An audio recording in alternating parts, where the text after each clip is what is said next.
तो basically lock period आपका क्या होता है, जिसमें आप यहाँ पे जो भी डेट सिलेक्ट कर देते हैं, जैसे मैंने 30 अप्रैल तक कर दिया, तो 30 अप्रैल तक कोई भी अगर बीच की डेट में कोई भी जाके ट्रांजैक्शन को एडिट या कुछ भी करना चाहे या कोई न्यू ट्रांजैक्शन ऐड करना चाहे तो वो नहीं कर सकता है लॉक अप टू में, चाहे वो एडमिन आईडी ही क्यों ना हो। तो यहाँ से अगर आपको किसी भी पीरियड में तक आपको लिमिटेशन लगाने की, कोई भी एक्सेस ना कर पाए उस डेटा को, तो आप यहाँ से लॉक कर सकते हो उसको। ठीक है। एंड अगर अनलॉक करना होगा बाद में, जैसे एक बार आपने लॉक कर दिया उस पीरियड को, देन उसके बाद में आपको अनलॉक करना हो तो यहीं पे ही ऑप्शन आ जाएगा। ये ऊपर आप देख रहे हैं ना अनलॉक पीरियड, बस इसको आपको ऑन कर देना है तो वो अनलॉक हो जाएगा। That's all. देन इसके बाद यहाँ पे आपको आता है ब्रांच का ऑप्शन और वेयर हाउस का ऑप्शन। ब्रांच और वेयर हाउस, ये जिनका मल्टी लोकेशन होता है या जिनमें मल्टीपल वेयर हाउसेस चाहिए होते हैं उसके लिए होता है। तो कैसे क्रिएट आपको करना होता है वो मैं आपको दिखा देती हूँ। जैसे यहाँ पे मैंने ऑलरेडी मेन ब्रांच और स्टोर 1 क्रिएट किया हुआ है। अगर मुझे न्यू ब्रांच क्रिएट करना है तो मैं क्रिएट न्यू पे जाऊंगी। यहाँ पे मुझे स्टोर नेम, मतलब जो भी मेरा लोकेशन का नेम है या स्टोर का नेम है वो यहाँ पे ऐड करना होता है। जीएसटी नंबर, जैसे कुछ लोगों की जो ब्रांचेस होती है वो सेम स्टेट में होती है तो उनका जीएसटी नंबर सेम होता है, तो इसीलिए यहाँ पे आप जीएसटी नंबर ऐड कर सकते हो। अगर डिफरेंट है तो भी आपको ऐड करना है, सेम है तो भी करना है। लेकिन कुछ लोग ऐसे भी होते हैं जो कहते हैं हमें अपनी जीएसटी का काम अलग से करना है, नॉन जीएसटी का अलग से करना है, तो वो भी ब्रांच क्रिएट कर सकते हैं। अगर आप इसमें जीएसटी नंबर नहीं डालते हो तो इस ब्रांच का जो भी डेटा होगा वो नॉन जीएसटी रहेगा, जीएसटी के पोर्टल पे अपलोड नहीं होगा। फिर यहाँ पे पार्टी का ऑप्शन होता है। पार्टी के लिए काफी लोग कंफ्यूज रहते हैं कि ये ऑप्शन किस लिए गिवन है, तो यहाँ नीचे मेंशन भी है कि ये जो पार्टी है, डिफॉल्ट पार्टी, ये हमारी होती है फाइनेंस पोस्टिंग के लिए, जो इंटर ब्रांच इशू रिसीट की एंट्री होती है उसके लिए ये पार्टी हमें क्रिएट करनी होती है। ठीक है। या फिर मैं एक चीज और बताना चाहूंगी, जैसे कई बार डिफरेंट स्टेट्स में ब्रांचेस अगर होती हैं तो उसको हमें as a sales purchase treat करना होता है, तो इसीलिए यहाँ पे आपको पार्टी क्रिएट करनी होती है और ये एज अ कस्टमर ही क्रिएट होती है। एज अ कस्टमर और वेंडर आप कुछ भी कह सकते हो। तो यहाँ पे आपको प्लस बटन पे क्लिक करना है, यहाँ पे स्टोर 2 डालना है, प्रिंट नेम में भी आपको सेम नेम रखना है। देन यहाँ पे जो customer common for sales purchase है इसको ऑन करना होता है। अब ऐसा क्यों करना होता है, क्योंकि जो ये स्टोर 2 है, जैसे मान लीजिए अभी मैं स्टोर 1 से स्टोर 2 में ट्रांसफर करना चाहती हूँ, ठीक है, तो स्टोर 1 से मैं परचेज बिल डालूंगी और स्टोर 2 में मेरा सेल्स बिल चढ़ जाएगा अगर डिफरेंट स्टेट्स हैं तो। ठीक है। सॉरी, स्टोर 1 से मैं सेल्स बिल चढ़ाऊंगी और स्टोर 2 में मेरा परचेज बिल डलेगा। बट ऐसा भी हो सकता है नेक्स्ट टाइम कि स्टोर 2 स्टोर 1 में स्टॉक ट्रांसफर कर रहा, तो उस केस में जो स्टोर 2 है वो वेंडर हो जाएगा और स्टोर 1 जो है वो कस्टमर हो जाएगा। तो इसीलिए हमें customer common for sales purchase on रखना होता है। और जीएसटी कैटेगरी जो है, अगर जीएसटी नंबर है तो ठीक है, अदरवाइज इसको अनरजिस्टर्ड करके आप सेव कर देंगे। मतलब जैसे आप कस्टमर क्रिएट करते हैं वैसे ही सेम रहता है। बाकी यहाँ पे अच्छा, अब मान लीजिए स्टोर 2 में आपको कुछ आपके मल्टीपल वेयर हाउसेस भी है, तो अगर आपको इस ब्रांच के साथ कोई वेयर हाउस सिलेक्ट करना है तो यहाँ से आप उसको सिलेक्ट कर सकते हो कि जब भी स्टोर 2 सिलेक्ट करूं तो जो वेयर हाउस है वो सिल्वर ब्रांच वाला आना चाहिए। तो इसमें आप वेयर हाउस भी टैग कर सकते हो। या फिर अगर आपको e-way user name, password, e-way bill generate करना हो, जीएसटी नंबर मतलब जीएसटी फाइल करना हो, तो ये सारी डिटेल्स ऑप्शनल है, ये आप ऐड कर सकते हो and just click on save option. Similarly जैसे हमने ब्रांच क्रिएट किया वैसे ही बिल्कुल सेम हमें वेयर हाउस भी क्रिएट करना होता है। मैंने वेयर हाउस पे क्लिक किया, क्रिएट न्यू वेयर हाउस, और यहाँ पे मैंने डाल दिया let's say Delhi ware house. अब ये आपका किस तरीके का वेयर हाउस है, फिनिश वेयर हाउस है, रॉ मटेरियल है, स्क्रैप है, क्या है, यहाँ पे बहुत सारे ऑप्शंस गिवन है, तो मैंने ले लिया रॉ मटेरियल के लिए। बाकी आपको यहाँ पे भी एड्रेस डालना होता है and just click on save. तो ये मेरा वेयर हाउस क्रिएट हो गया। तो बिल्कुल सिमिलर ही थे वेयर हाउस भी। तो आई होप आपको क्लियर होगा।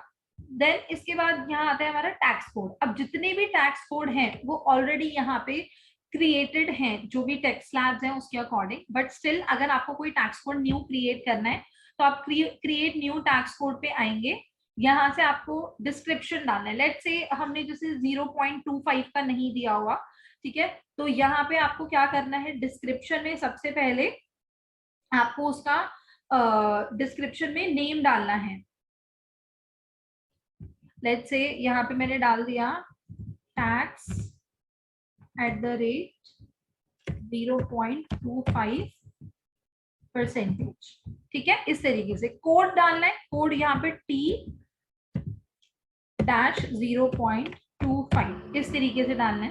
टैक्स रेट, अब यहाँ पे टोटल आता है तो यहाँ पे आ जाएगा 0.25 और नीचे हमें सीजीएसटी और एसजीएसटी परसेंटेज देना होता है, जो कि मैं डाल दूंगी 0.125 और यहाँ पे 0.125। ठीक है, और जो ये एक्सपोर्ट हाउस वगैरह रहते हैं इनके लिए अलग टैक्स रेट रहता है या उनके लिए मतलब अलग परसेंटेज होता है, तो वो भी आप यहाँ पे डाल सकते हो। बाकी लेजर्स वगैरह ऑलरेडी यहाँ पे हैं, और जिनका वैट होता है उसमें आप ये लेजर्स को भी चेंज कर सकते हो। अगर आप वैट सिलेक्ट किया होगा सेटअप में से तो ये इनपुट और आउटपुट लेजर्स वगैरह इनको चेंज कर सकते हो आप। अदरवाइज सेव, तो ये हमारा न्यू टैक्स कोड यहाँ पे क्रिएट हो गया, tax at the rate 0.25। But ये क्लाइंट्स को आपको यही बोलना है कि सारे टैक्स स्लैब यहाँ पे क्रिएटेड है, बट अगर आपको क्रिएट करके देना हो तो इस तरीके से आप करके दे सकते हैं। देन यहाँ पे आता है टैक्स कोड हो गया। देन आता है मिसलेनियस मास्टर। मिसलेनियस मास्टर हमारा अलाइन बुक्स में जितने भी मास्टर्स आप क्रिएट कर रहे हो, whether it is attributes, whether it is state, city, कुछ भी आपका हो सकता है, चार्ट ऑफ अकाउंट, सारे मास्टर्स आपको यहाँ मिलेंगे।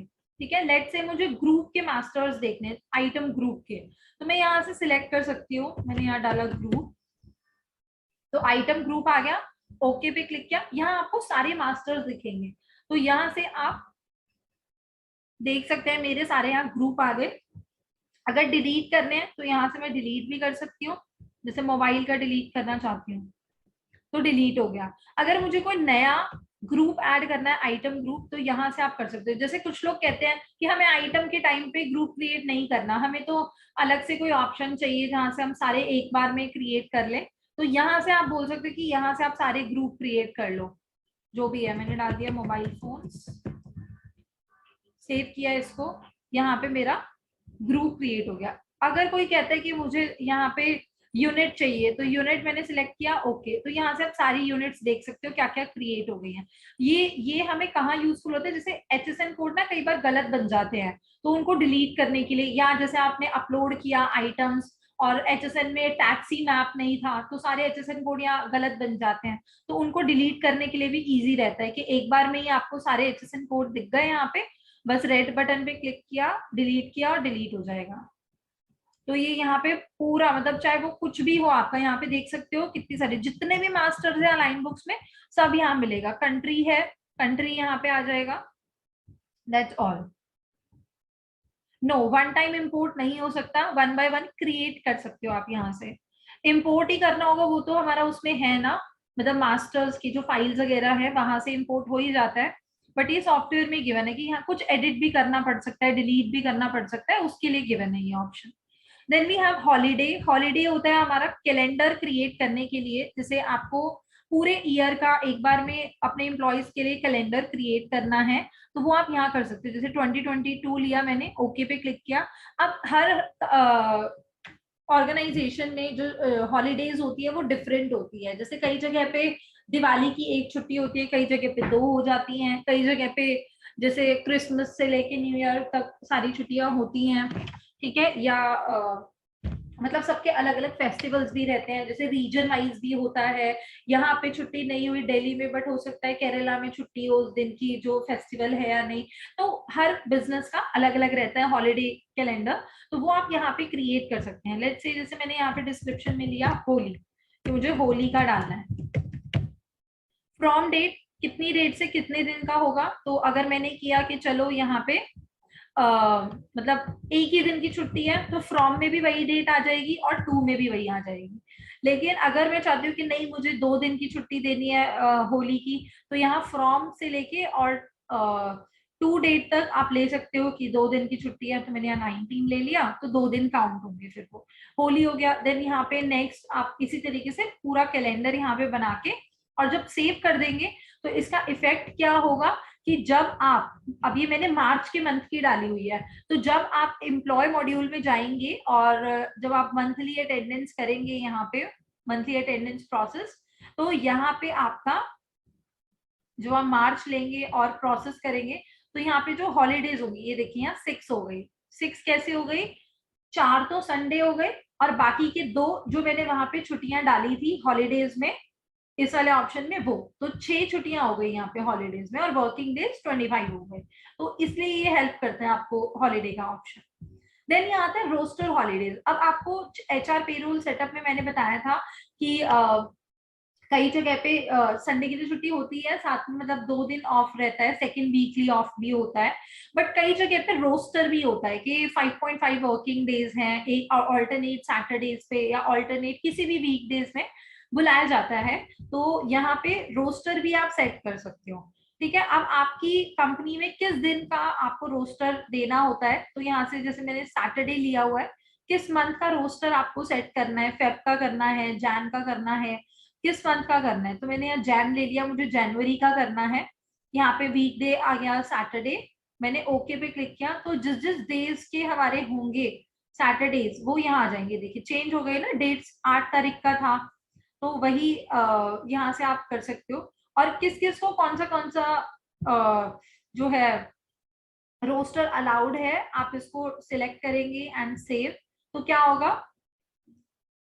अब 4 दिन की तो छुट्टी थी, अब 2 दिन रोस्टर के भी मैंने यहाँ पे ऑफ डाल दिए।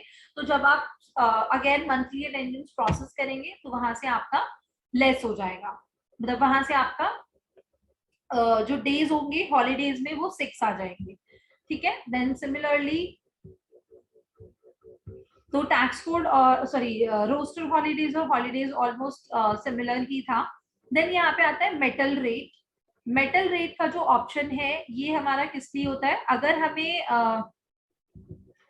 अगर आप डील कर रहे हैं ज्वेलरी बिजनेस वगैरह में हैं, आप मेटल्स वगैरह में डील कर रहे हैं, तो आप यहाँ पे रेट सेट कर सकते हो। अब जैसे क्या होता है कि मुझे बैक डेट में ट्रांजैक्शंस भी करनी पड़ती हैं और मुझे याद नहीं है उस टाइम पे क्या मेरा क्या गोल्ड का रेट था, क्या सिल्वर का रेट था, मुझे याद नहीं रखना, तो यहाँ से मैं उसका रेट सेट कर सकती हूँ, मेटल रेट सेट कर सकती हूँ कि इस गोल्ड का क्या रेट है, सिल्वर का क्या रेट है, और यहाँ से इफेक्टिव फ्रॉम, और ये क्योंकि फ्रीक्वेंटली चेंज होते हैं तो इसीलिए यहाँ से डेट आपको सिलेक्ट करनी होती है कि ये कौन सी डेट से इफेक्टिव होंगे चेंजेस।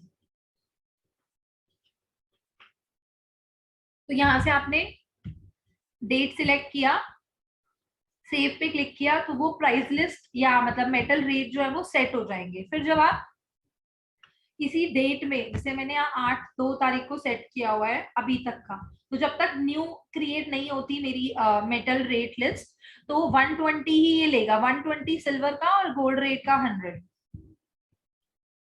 तो इस तरीके से आप मेटल रेट जो है वो यहाँ पे सिलेक्ट कर सकते हो।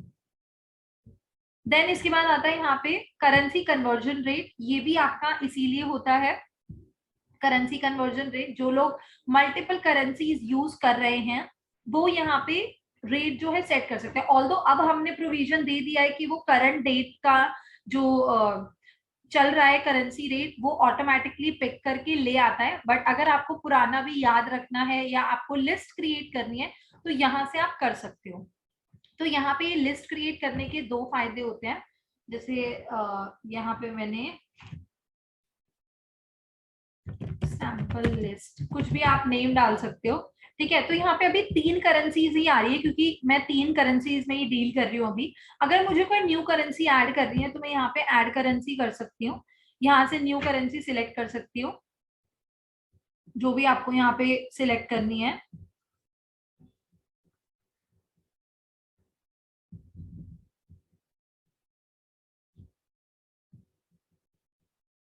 मैंने ये सिलेक्ट कर लिया, सेव पे क्लिक किया, तो ये करेंसीज यहाँ पे ऐड होती रहेंगी। तो जिन जिन यहाँ से 2 काम होते हैं, एक तो करेंसीज आपकी ऐड हो जाती है, दूसरा यहाँ पे इफेक्टिव फ्रॉम, आप यहाँ से डेट सिलेक्ट कर सकते हो कि ये जो करेंसी रेट है ये कब से इफेक्टिव है, कौन सी डेट से, यानी कि जैसे अगर 11 से है तो ये 11 से आगे अब जितने भी इनवॉइस बनेंगे उसमें ये वाला रेट पिक करेगा, या फिर 11 तारीख से पहले के जो बिल्स है उसमें ये लिस्ट एप्लीकेबल नहीं होगी। तो जो भी आप डेट यहाँ सिलेक्ट करोगे तभी से ये रेट जो है एप्लीकेबल होंगे। ठीक है, और यहाँ से आप रेट वगैरह डाल सकते हो, किसका कितना करेंसी का क्या रेट है, और इसको डाल के और आपको बस इसे सेव करना है, दैट्स ऑन। तो ये हमारी यहाँ पे करेंसी की जो कन्वर्जन रेट की जो लिस्ट है वो क्रिएट हो जाएगी लाइक दिस।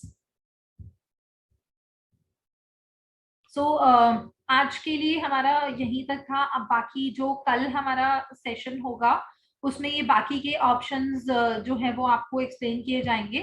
तो अगर अभी के लिए आपको कोई डाउट है so you can let me know.